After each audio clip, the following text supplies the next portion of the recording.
Naging asawa ako ng at nagkaroon kami ng 3 anak, dahil sa masela na usapin ito Ate Vine, sana ay ma-approve mo. 2 kaming magkapatid, parehas babae, ang nanay ko ay isang kasambahay sa kabilang bayan, ang tatay ko naman ay nakikisaka kung saan man meron. Ang lugar namin sa aming probinsya ay masasabing liblib talaga noong kabataan ko, ang mga kapitbahay ay medyo malayo din.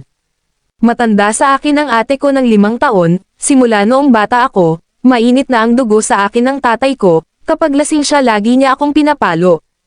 Palagi niya akong sinasabihan na hindi niya ako anak, ang ate ko naman noon ay mahal na mahal ang ate ko, lahat ng gusto ng ate nakukuha niya. Pero ako hindi, palaging pinaglumaan ni ate ang napupunta sa akin. 10 taon ako noon, nung nasaksihan ko ang pag-aaway ng aking mga magulang, hirap na hirap ang nanay ko noon sa tatay ko, at naririnig ko ang mga sinasabi ni tatay. Kahit kailan hindi kita mapapatawad, sa panglolo ko ng ginawa mo sa akin, at kahit kailan hindi ko ituturing na anak yang anak mo sa lalaki mo.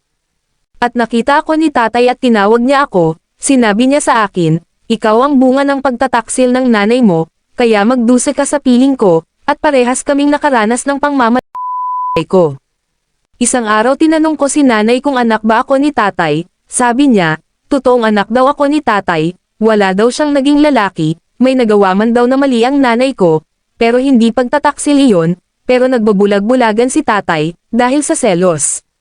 Makalipas pa ang lang buwan, pag-uwi namin ni ate galing school, wala na ang nanay lumayas na, dahil hinabol daw ito ng tatay.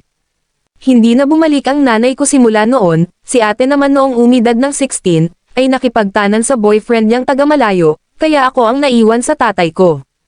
Hindi na rin niya ako pinag-aral pagkatapos ko ng elementary, tapos lumipat pa kami ng tirahan sa taas ng bundok. Si tatay lang ang malimit bumaba para sa lahat ng aming pangangailangan, pero pagdating sa gulay napakaraming gulayan namin sa bundok, meron ding sapa na masarap liguan.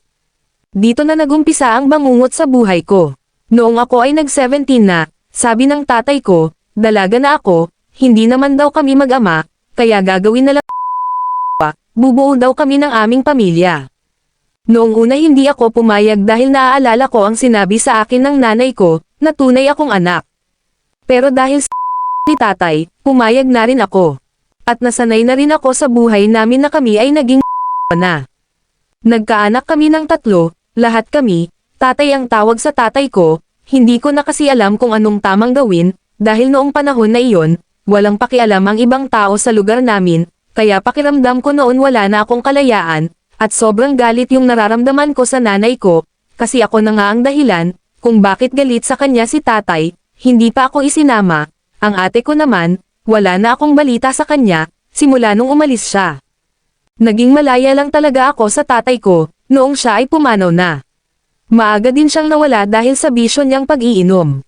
Kaya nagkaroon kami ng pag-asang bumaba sa baryo, at doon ay nagsimula muli ako ng panibagong yugto ng buhay ko, kasama ang 3 anak ko.